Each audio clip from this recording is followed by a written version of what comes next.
Perkenalkan, nama saya Huge Syamsinar dengan NIM 2310305010. Saya Adelia Vega Pradela dengan NIM 2310305001. Saya Aulia Dinda Widyaningrum, NIM 2310305003.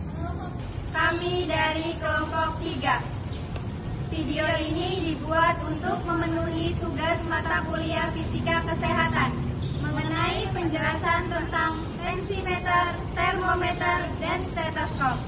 Selamat menyaksikan. Tensimeter. Tensimeter dibuat pertama kali oleh Samuel. Alat ini memiliki dua versi, yaitu digital dan analog. Digital menggunakan layar untuk menunjukkan tekanan darah seseorang, sedangkan analog menggunakan jarum untuk menunjukkan tekanan darah. Fungsi tensimeter adalah salah satu alat kesehatan yang digunakan untuk mengukur tekanan darah seseorang.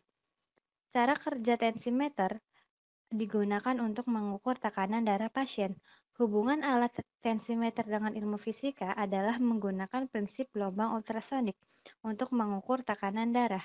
Gelombang ultrasonik adalah gelombang suara dengan frekuensi tinggi yang tidak dapat didengar oleh telinga manusia. Termometer. Kata termometer berasal dari bahasa Yunani, yaitu termos yang berarti panas, dan meter yang berarti mengukur. Jadi, termometer adalah alat pengukur suhu panas atau dingin.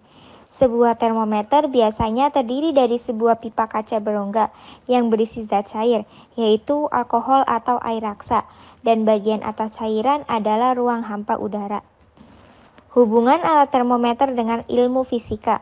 Termometer adalah alat yang digunakan untuk mengukur suhu, dan hubungannya dengan ilmu fisika terletak pada prinsip pemuaian yang digunakan dalam mengukur suhu.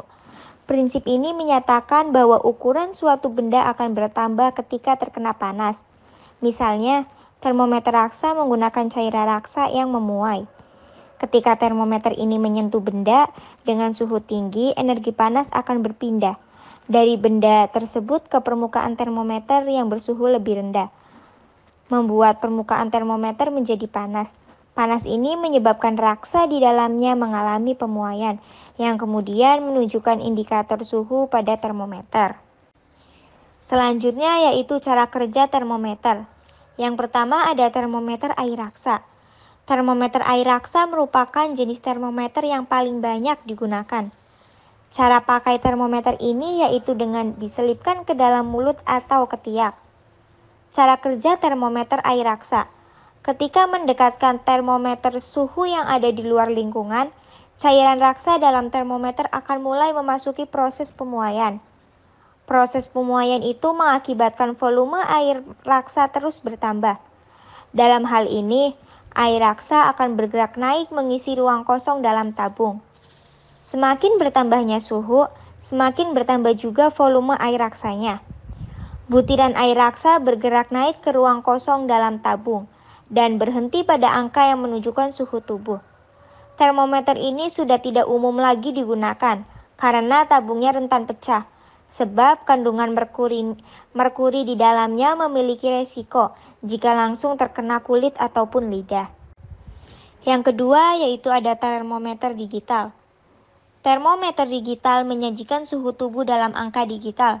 Cara pakainya sama seperti termometer air raksa, yaitu meletakkan di dalam mulut ataupun ketiak.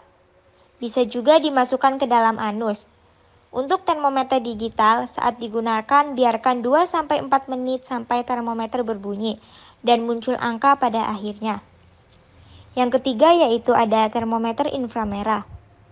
Cara menggunakan termometer ini berbeda pada umumnya, karena tidak perlu dimasukkan atau ditempelkan pada bagian tubuh tertentu. Cukup didekatkan ujung termometer yang memiliki sensor pada lubang telinga atau permukaan dahi dan nyalakan. Pastikan untuk menaruh ujung sensor tidak terlalu dalam ataupun tidak terlalu jauh.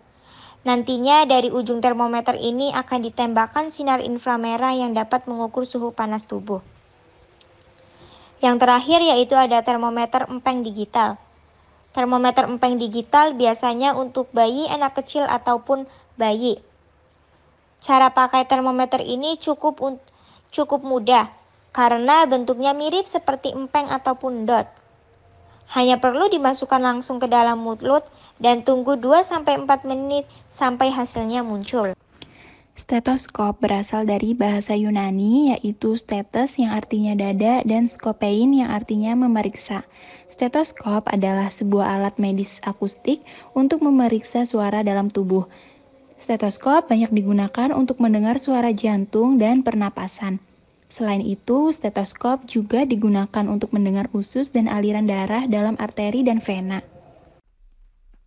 Kemudian, apa sih hubungan antara stetoskop dengan ilmu fisika?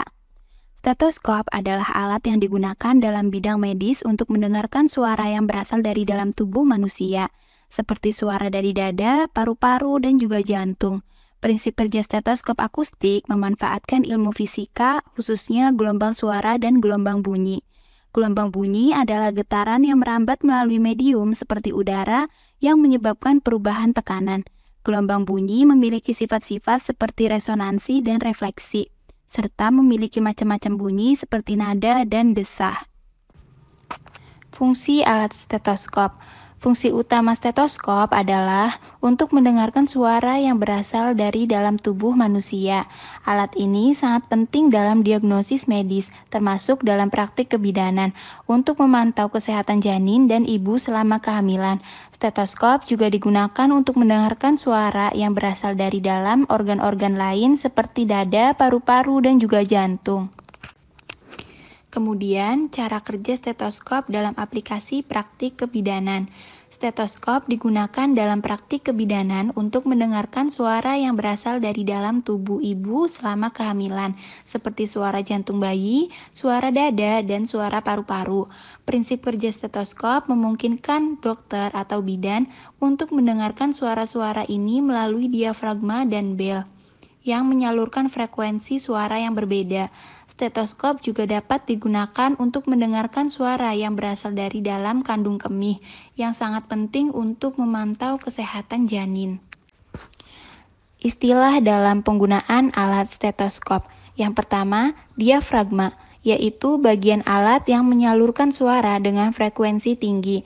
Yang kedua, gelombang suara, yaitu getaran yang merambat melalui medium seperti udara yang menyebabkan perubahan tekanan. Yang ketiga, gelombang bunyi, yaitu suara yang dihasilkan oleh getaran gelombang suara. Yang keempat, resonansi, yaitu fenomena di mana suara meningkat ketika suara tersebut menemui medium yang memiliki frekuensi resonansi yang sama.